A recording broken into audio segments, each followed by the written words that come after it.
Mr. President,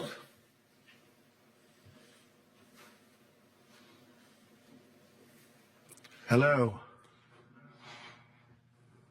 What great honor,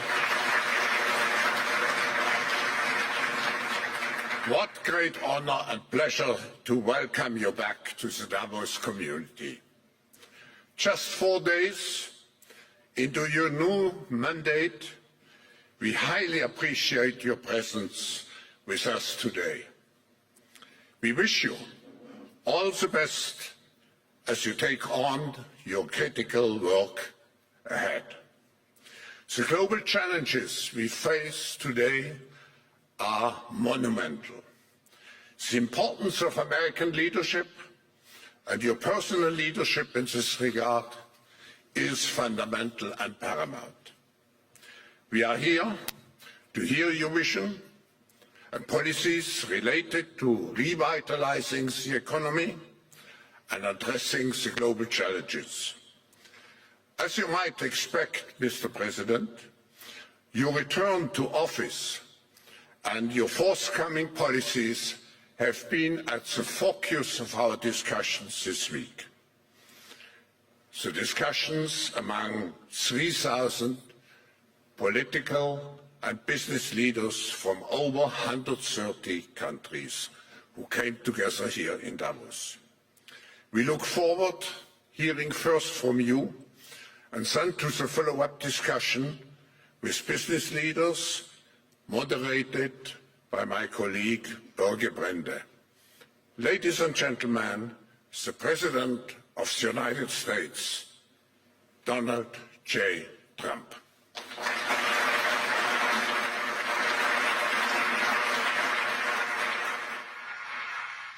Well, thank you very much, Klaus, and hello to everyone in beautiful Davos. This has been a truly historic week in the United States. 3 days ago, I took the oath of office, and we began the golden age of America. The recent presidential election was won by millions of votes, and all 7, every one of them, all 7 swing states. It was a massive mandate from the American people like hasn't been seen in many years, and some of the political pundits, even some of my so-called enemies, said it was the most consequential election victory in 129 years. That's quite nice. What the world has witnessed in the past 72 hours is nothing less than a revolution of common sense. Our country will soon be stronger, wealthier, and more united than ever before, and the entire planet will be more peaceful and prosperous as a result of this incredible momentum and what we're doing and going to do. My administration is acting with unprecedented speed to fix the disasters we've inherited from a totally inept group of people and to solve every single crisis facing our country. This begins with confronting the economic chaos caused by the failed policies of the last administration. Over the past 4 years, our government racked up $8 trillion in wasteful deficit spending and inflicted nation-wrecking energy restrictions, crippling regulations, and hidden taxes like never before. The result is the worst inflation crisis in modern history and sky-high interest rates for our citizens and even throughout the world. Food prices and the price of almost every other thing known to mankind went through the roof. President Biden totally lost control of what was going on in our country, but in particular with our high inflation economy and at our border. Because of these ruinous policies, total government spending this year is $1.5 trillion higher than was projected to occur when I left office just 4 years ago. Likewise, the cost of servicing the debt is more than 230% higher than was projected in 2020. The inflation rate we are inheriting remains 50% higher than the historic target. It was the highest inflation probably in the history of our country. That's why from the moment I took office, I've taken rapid action to reverse each and every one of these radical left policies that created this calamity, in particular with immigration, crime, and inflation. On day one, I signed an executive order directing every member of my cabinet to marshal all powers at their disposal to defeat inflation and reduce the cost of daily life. I imposed a federal hiring freeze, a federal regulation freeze, a foreign aid freeze, and I created the new Department of Government Efficiency. I terminated the ridiculous and incredibly wasteful Green New Deal. I call it the Green New Scam. Withdrew from the one-sided Paris Climate Accord and ended the insane and costly electric vehicle mandate. We're going to let people buy the car they want to buy. I declared a national energy emergency, and it's so important, national energy emergency to unlock the liquid gold under our feet and pave the way for rapid approvals of new energy infrastructure. The United States has the largest amount of oil and gas of any country on earth, and we're going to use it. Not only will this reduce the cost of virtually all goods and services, it'll make the United States a manufacturing superpower and the world capital of artificial intelligence and crypto. My administration has also begun the largest deregulation campaign in history, far exceeding even the record-setting efforts of my last term. In total, the Biden administration imposed $50,000 in additional regulatory costs on the average American household over the last 4 years. I have promised to eliminate 10 old regulations for every new regulation, which will soon put many thousands of dollars back in the pockets of American families. To further unleash our economy, our majorities in the House and Senate, which we also took along with the presidency, are going to pass the largest tax cut in American history, including massive tax cuts for workers and family, and big tax cuts for domestic producers and manufacturers. And we're working with the Democrats on getting an extension of the original Trump tax cuts, as you probably know, by just reading any paper. My message to every business in the world is very simple. Come make your product in America, and we will give you among the lowest taxes of any nation on earth. We're bringing them down very substantially, even from the original Trump tax cuts.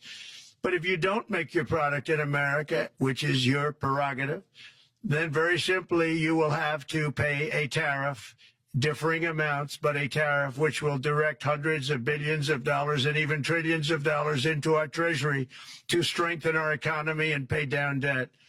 Under the Trump administration, there will be no better place on earth to create jobs, build factories, or grow a company than right here in the good old USA. Already Americans, you can see this, I think, maybe even in your wonderful, wonderful room that you're all gathered together, so many of my friends, but Americans, the economic confidence is soaring like we haven't seen in many, many decades, maybe not at all. Upon my election, it was just announced that small business optimism skyrocketed by 41 points in a single month. That's the highest ever. There's never been anything like that. SoftBank has announced between a $100 and $200 billion investment in the U.S. economy because of the election result. And just 2 days ago, Oracle, SoftBank, and OpenAI announced a $500 billion investment in AI infrastructure. Other companies likewise have announced billions and billions and billions, adding up to trillions of investment in America, in the United States. And it's also reported today in the papers that Saudi Arabia will be investing at least $600 billion in America. But I'll be asking the Crown Prince, who's a fantastic guy, to round it out to around $1 trillion. I think they'll do that because we've been very good to them. And I'm also going to ask Saudi Arabia and OPEC to bring down the cost of oil. You got to bring it down, which, frankly, I'm surprised they didn't do before the election. That didn't show a lot of love by them not doing it. I was a little surprised by that. If the price came down, the Russia-Ukraine war would end immediately. Right now, the price is high enough that that war will continue. You got to bring down the oil price. You got to end that war. They should have done it long ago. They're very responsible, actually, to a certain extent, for what's taking place. Millions of lives are being lost. With oil prices going down, I'll demand that interest rates drop immediately, and likewise, they should be dropping all over the world. Interest rates should follow us. All over, the progress that you're seeing is happening because of our historic victory in a recent presidential election. one that has become quite well known throughout the world. I think a lot of things are happening to a lot of countries.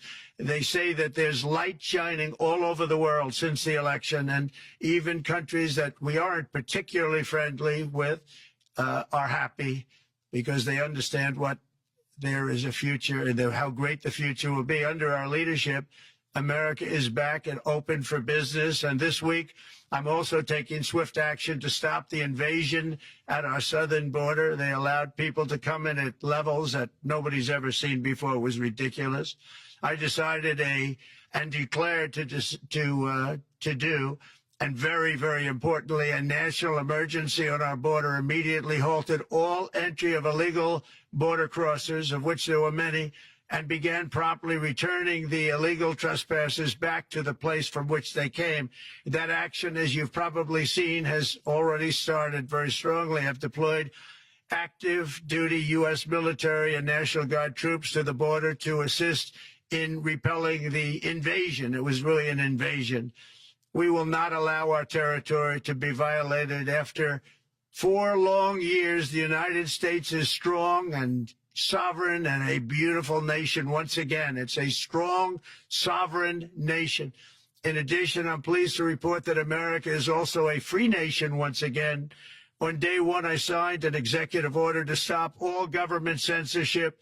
No longer will our government label the speech of our own citizens as misinformation or disinformation, which are the favorite words of censors and those who wish to stop the free exchange of ideas and, frankly, progress.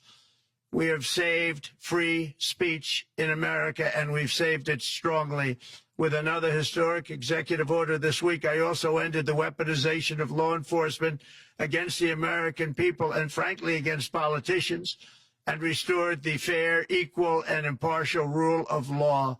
My administration has taken action to abolish all discriminatory diversity, equity, and inclusion nonsense. And these are policies that were absolute nonsense throughout the government and the private sector.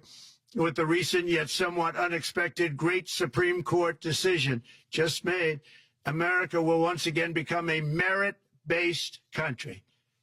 You have to hear that word, merit-based country. And I've made it official, an official policy of the United States, that there are only 2 genders, male and female.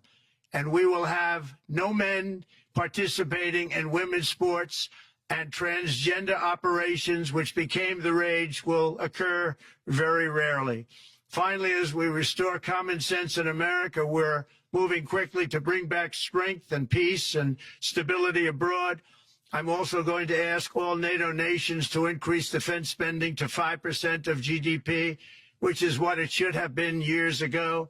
It was only at 2%, and most nations didn't pay until I came along. I insisted that they pay, and they did, because the United States was really paying the difference at that time, and it was unfair to the United States. But many, many things have been unfair for many years to the United States. Before even taking office, my team negotiated a ceasefire agreement in the Middle East, which wouldn't have happened without us, as I think most of the people in the room know. Earlier this week, the hostages began to return to their families. They are returning, and it's a beautiful sight, and they'll be coming in more and more. They started coming back on Sunday. Our efforts to secure a peace settlement between Russia and Ukraine are now hopefully underway. It's so important to get that done. That is an absolute killing field. Millions of soldiers are being killed. Nobody's seen anything like it since World War II. They're laying dead all over the flat fields. It's a flat field farmland, and there's millions of Russians and millions of Ukrainians, and nobody's seen anything like it since World War II. It's time to end it. And here in America, we have big events coming up. Next year, we have the 250th anniversary of America's founding. I'm so honored to be president during that. That's been a big event. They've been talking about it for 10 years. We also have the World Cup, and I understand Gianni's in the room. Infantino, he was very instrumental in helping us get it. He's there with you someplace, I think, and I want to thank him for that. And then we have the Olympics coming up, which I was instrumental in getting also in my first term. And who would have known that by skipping a term, I would get the Olympics? I was upset. I said, you know, I got the Olympics to come and I won't be president. But it turned out through a stroke of luck, or whatever you might call it, that I'm going to be president during the World Cup and the Olympics and the 250th anniversary. So that's going to be three big events. And we've accomplished more in less than 4 days. We have really been working 4 days than other administrations have accomplished in 4 years. And we're just getting started. It's really an amazing thing to see. And the spirit and the light over our country has been incredible. Under the last administration, our nation has suffered greatly, but we're going to bring it back and make it greater, bigger, stronger, better than ever before. I want to thank everybody for being with you. I would have been there myself, except the inauguration was 2 days ago. I thought it might be a little bit quick to make it the first stop, but we'll get there one day. We hope to get there. But I do appreciate, I heard the audience is fantastic, and many of my friends are in the audience, and I will be taking questions now from some very distinguished people. Thank you all very much.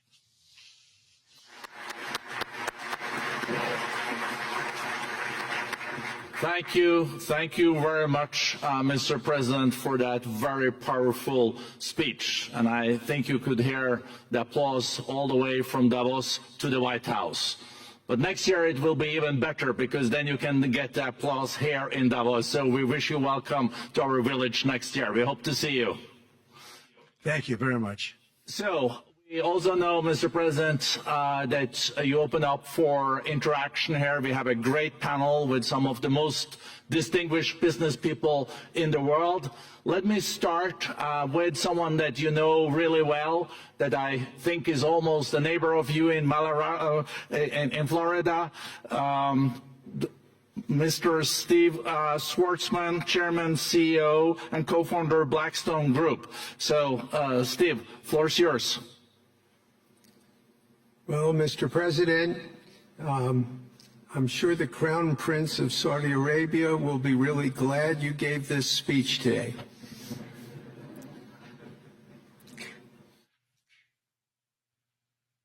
You've had the busiest 4 days that anybody can imagine, and congratulations for that.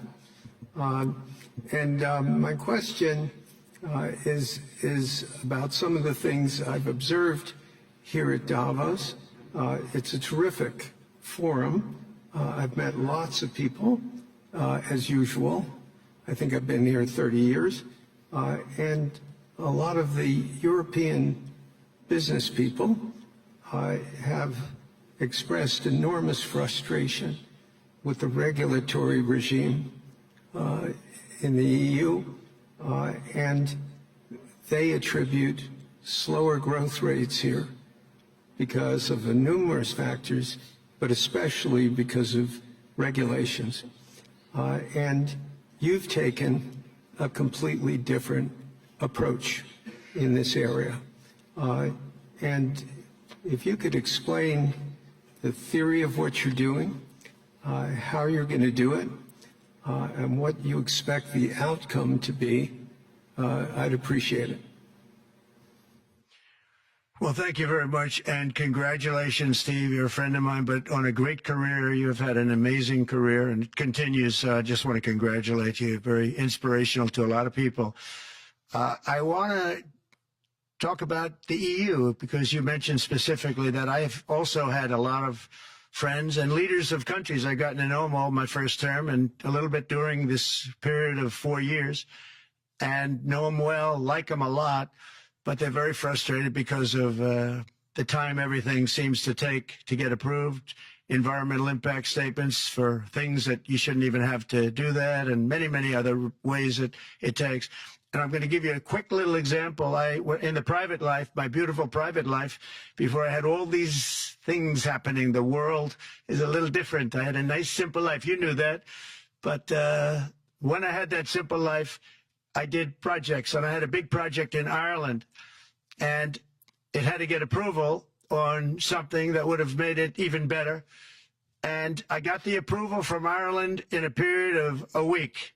And it was a very, very, very efficient, good approval.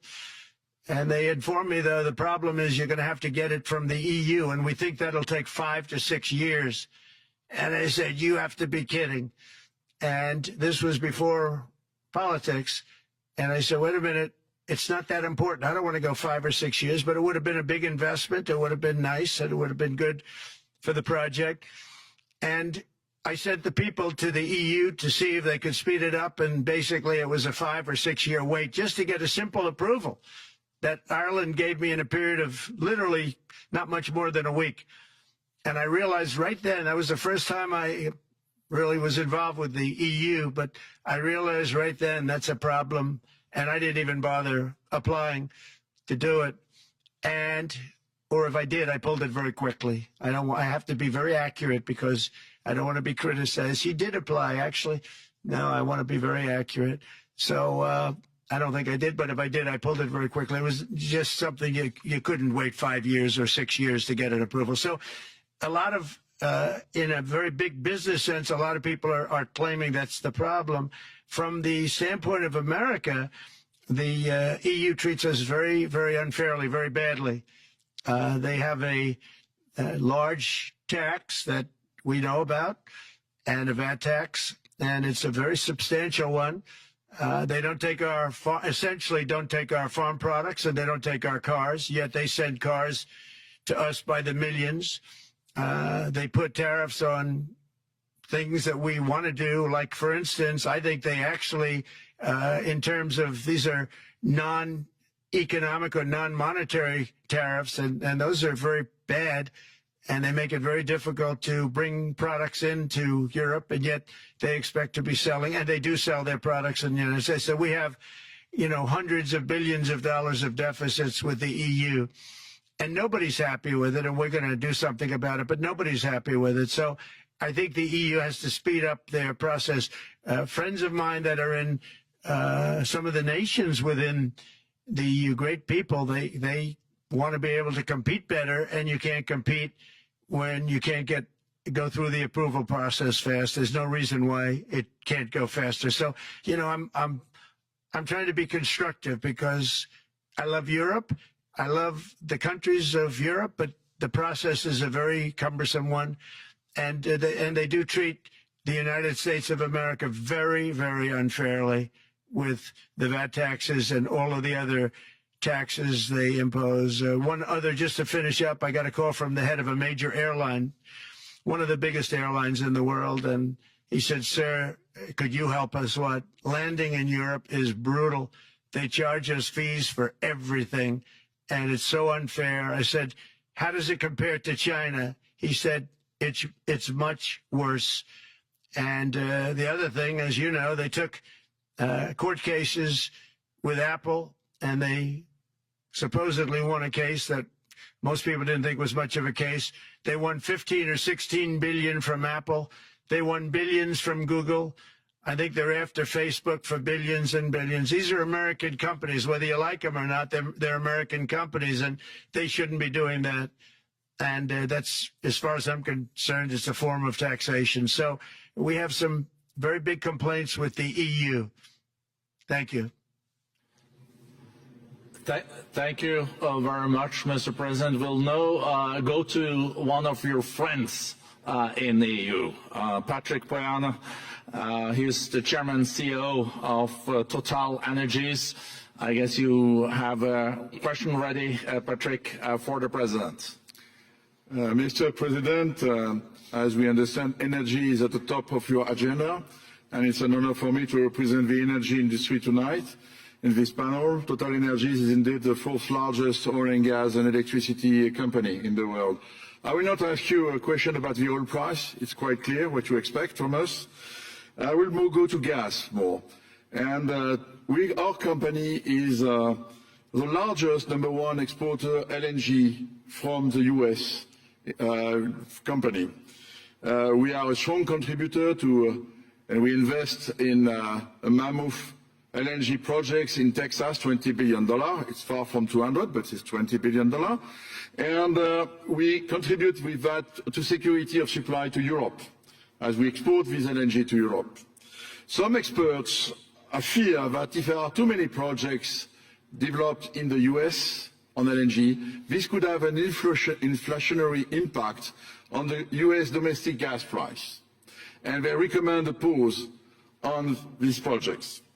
I would ask you the following question: what are your views about such a pause on investments on LNG in the US? What would happen if you would observe an increased domestic gas price because of these exports? And final question, which is important for Europe: would you agree to guarantee security of supply of US LNG to Europe? Well, on the last part of your question, yes, I would. I would make sure that you get it. If we make a deal, we make a deal, you'll get it. Because a lot of people do have that problem. They make a deal and then it can't get supplied because of war-type problems and other problems. So we would absolutely do that. LNG is very interesting because when I took office for the first term, one of the first things I looked at was there were two very massive plants in Louisiana, a state that has been very good to me, won it by many, many points. And I felt strongly indebted to it, actually. And they said there are two plants that have been under environmental consideration for more than 10 years. And they were costing, as you say, you know how expensive those plants are, but they were costing like 12 billion and I think 14 or 15 billion. But they couldn't get their permits. They were in review for years, many, many years, like a decade or more. And I said, so ridiculous. I know so much about that because in the construction industry, I had to go through it too, but I got good at it after a while. But I saw the projects, and you're talking about a total investment of 25 to $30 billion, and it looked like it was going to end. They couldn't get their permits, and I got them done in less than a week. It was done, completed. In fact, when they called them to announce that it was done, the countries, largely countries, Japan was involved and another country and some very big investors, they couldn't believe it. They actually couldn't believe it. And I said, just do yourself one favor. Don't pay any consultants, because the only one that got it done was me. I got it done because it was the right thing to do for the U.S. and for the world. But the consultants had nothing to do with it. You know, the consultants go in and they say, give us millions of dollars because Trump did it. Nobody called me about it. I just heard it was a problem for years. And I got it done because it was the right thing to do for the U.S. and the right thing to do for beyond. It had to do with energy, very important. So I think it's very important. I think I disagree with one. I think the more that you do, the lower the price is going to go. And what I'd like to see is rapid approvals. We're going to give very rapid approvals in the United States, like with the AI plants, talking to many people want to build them. That's going to be a very big thing. We're going to build electric generating facilities. They are going to build. I'm going to get them the approval. Under emergency declaration, I can get the approvals done myself without having to go through years of waiting. And the big problem is we need double the energy we currently have in the United States. Can you imagine? For AI to really be as big as we want to have it, because it's a very competitive, it'll be very competitive with China and others. So I'm going to give emergency declarations so that they can start building them almost immediately. And I think it was largely my idea because nobody thought this was possible. It wasn't that they were not smart, because they're the smartest. But I told them that what I want you to do is build your electric generating plant right next to your plant as a separate building connected. And they said, wow, you're kidding. And I said, no, I'm not kidding. You don't have to hook into the grid, which is old and, could be taken out. If it's taken out, they wouldn't have any way to get any electricity. So we are going to allow them to go on a very rapid basis to build their plant, build the electric generating plant. They can fuel it with anything they want, and they may have coal as a backup, good, clean coal, If there were a problem with a pipe coming in, as an example, you're going with gas, oil or gas, and a pipe gets blown up or for some reason doesn't work, there are some companies in the U.S. that have coal sitting right by the plant so that if there's an emergency, they can go to that short-term basis and use our very clean coal. So that's something else that a lot of people didn't even know about, but nothing can destroy coal, not the weather, not a bomb, nothing. It might make it a little smaller, might make it a little different shape, but coal is very strong as a backup. It's a great backup to have that facility, and it wouldn't cost much more money. And we have more coal than anybody. We also have more oil and gas than anybody. So we're going to make it so that the plants will have their own electric generating facilities attached right to their plant. They don't have to worry about a utility. They don't have to worry about anything. And we're going to get very rapid approvals. Thank you. Thank you so much, Mr. President. We'll now go to another CEO that you know very well, Brian Moynihan, the CEO and Chair of Bank of America. Good afternoon, Mr. President, and congratulations and obviously an eventful week for you and your family. If you remember 5 years ago, you came here and we walked among 150 CEOs from all over the world and you engaged with them about your policies and your procedures. This year you're not here, and yet this week was eventful from the orders that you mentioned earlier, literally a wave of orders coming out on immigration, on trade, and many other matters. And so as a representative of the United States here, we got a lot of questions about what does all this mean and how would the president square this with his clear focus on growth, prosperity, market growth, stock market growth, a good bond market, and bringing down prices. So how do you think about the impact of all these orders and how fast they come out and how you're going to balance them with that scorecard of being successful in both continuing GDP growth, bringing down inflation, and also having a good stock price appreciation for the American citizen? Well, I think it's going to actually bring down inflation. It's going to bring up jobs. We're going to have a lot of jobs. We're going to have a lot of companies moving in. You know, Brian, we're at 21%. It was at 40%, and I got it down to 21%, the corporate tax. And it was actually, if you look at state and city, it was in many cases much higher than 40%. I got it down to 21%. And now we're going to bring it down from 21 to 15% if, there's a big if you make your product in the U.S. So we're going to have the lowest, just about the lowest rate. It'll be, the 21 is on the low side worldwide. The 15 is about as low as it gets. And by far the lowest of a large country, a large, you know, rich, powerful country by far, not even a contest. So we're going to bring it down to 15% if you make your product in the USA. So that's going to create a tremendous buzz. We're also probably going back to the 1 year deduction where we deduct, you know, we did that originally, and that was amazing what the impact that had, the 1 year deduction, which built up over a period of time and then it expires.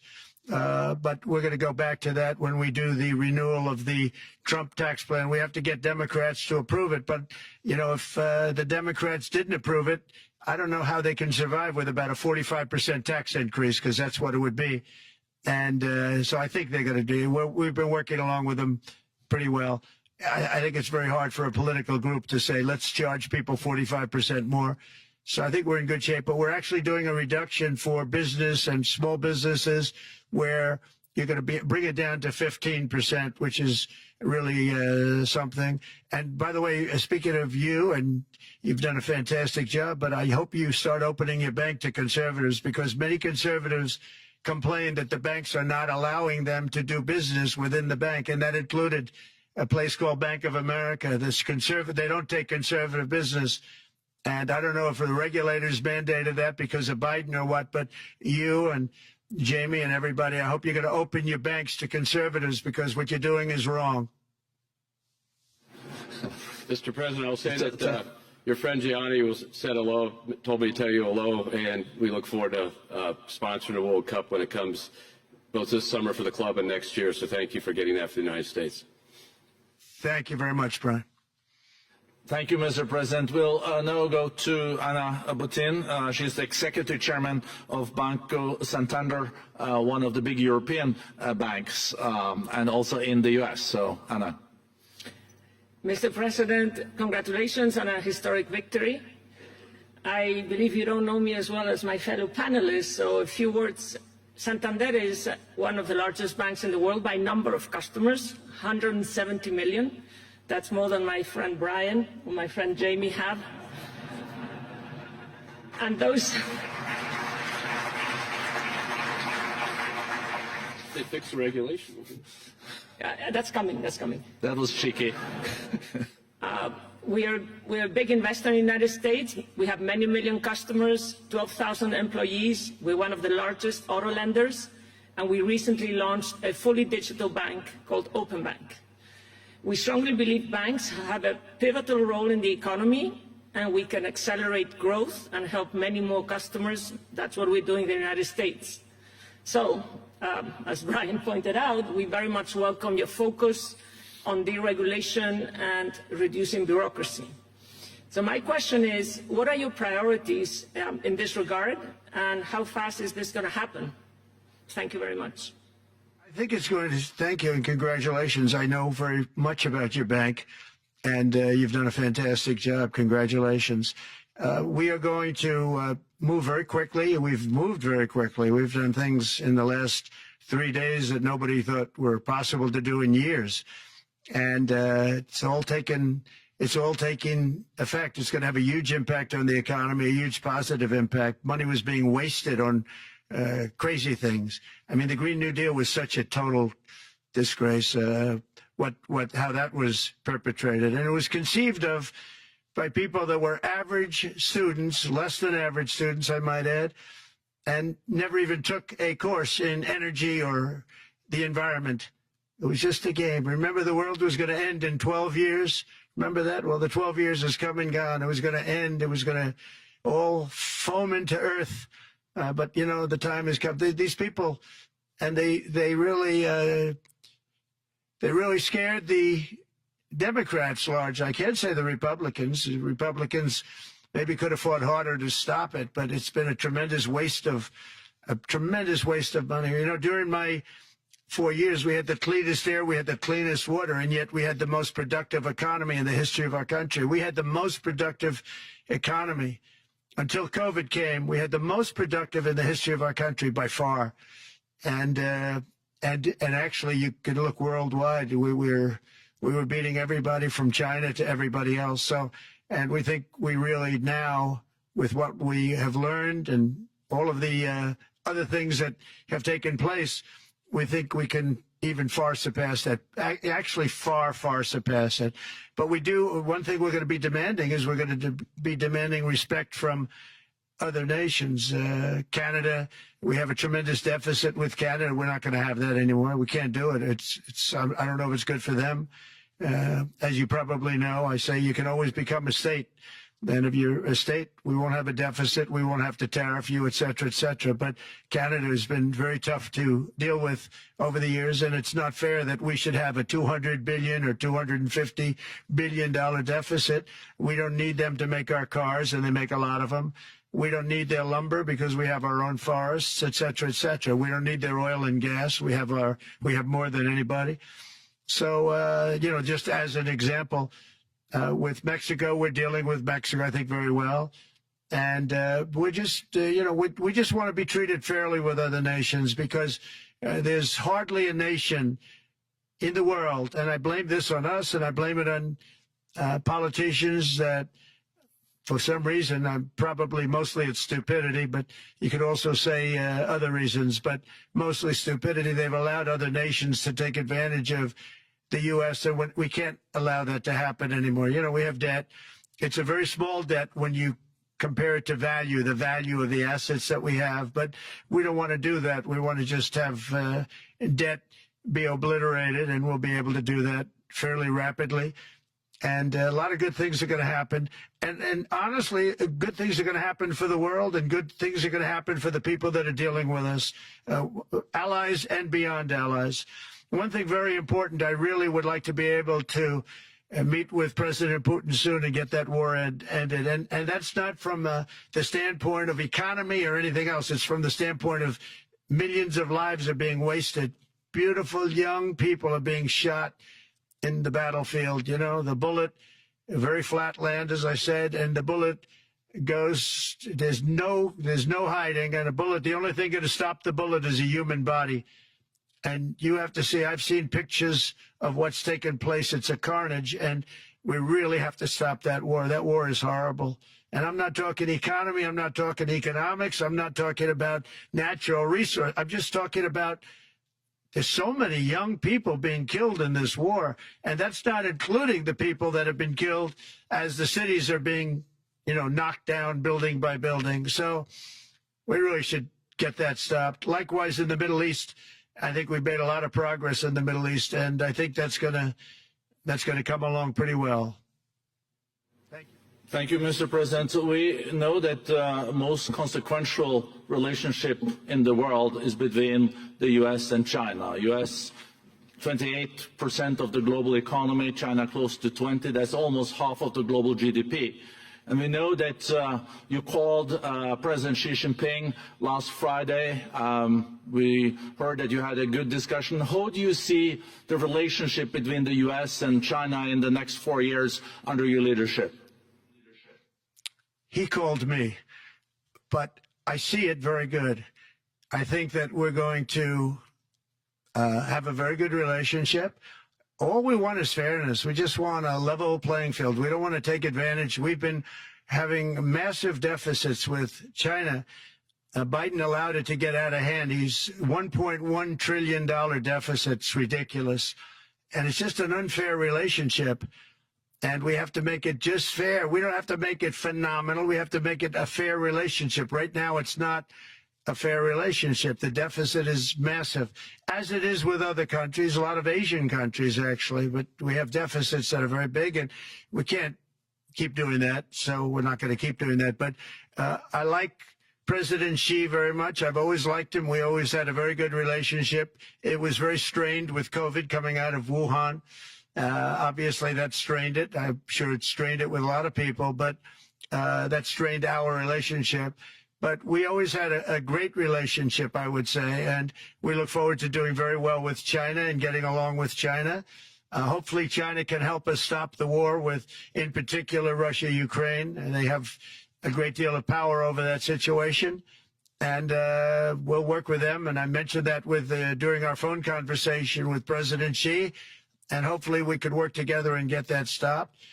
We'd like to see denuclearization. In fact, with President Putin prior to an election result, which was frankly ridiculous, we were talking about denuclearization of our two countries, and China would have come along. China has a much smaller right now nuclear armament than us, or field than us, but they're going to be catching it at some point over the next 4 or 5 years. And I will tell you that President Putin really liked the idea of cutting way back on nuclear. And I think the rest of the world, we would have gotten them to follow. And China would have come along, too. China also liked it. Tremendous amounts of money are being spent on nuclear. And the destructive capability is something that we don't even want to talk about today because you don't want to hear it. It's too depressing. So we want to see if we can denuclearize, and I think that's very possible. And I can tell you that President Putin wanted to do it. He and I wanted to do it. We had a good conversation with China. They would have been involved, and that would have been an unbelievable thing for the planet. Mr. President, when you're back here in Davos next year, will there be then a peace agreement with Ukraine and Russia by then? Well, you're going to have to ask Russia. Ukraine is ready to make a deal. Just so you understand, this is a war that should have never started. If I were president, it would never have started. This is a war that should have never, ever been started. And it wasn't started there was never even talk about it. I knew that it was the apple of President Putin's eye, but I also knew that there was no way he was going in, and he wasn't going to go in. And then when I was out, bad things happened, bad things were said, a lot of stupidity all around, and you end up with what you have. Now you have all these bombed out cities. They look like demolition sites with many people killed. I think the thing that you'll see about Ukraine is that far more people have died than is being reported. And I've seen that. But far, far more people have died. When you look at a city that's become a demolition site where big buildings have been collapsed by missiles hitting them and everything else. And they say one person was slightly injured. No, many people were killed. Those are big buildings. I was surprised at how that was my business. These are buildings that go 2 and 3 blocks long. They're 20 stories high. They're big, powerful buildings, and they were knocked down, and there were a lot of people in those buildings. It announced that 2 people were injured. That's not true. So I think you're going to find that there were many more people killed in Ukraine in the Ukraine war than anybody has any idea. But if you look now, so many of the people being killed are soldiers just facing each other with guns, rifles, and drones, the new form of warfare, drones. And it's a very sad thing to see. And when you see pictures of the fields that I see, nobody wants to see it. You'll never be the same. Thank you very much, Mr. President, on behalf of all the 3,000 participants here in Davos. We really underline that joining us the third day in your presidency, live taking questions here is so appreciated, and we are already ready for receiving you next year in person. So thank you very much, and all the best from Davos. Thank you. Thank you very much. Thank you.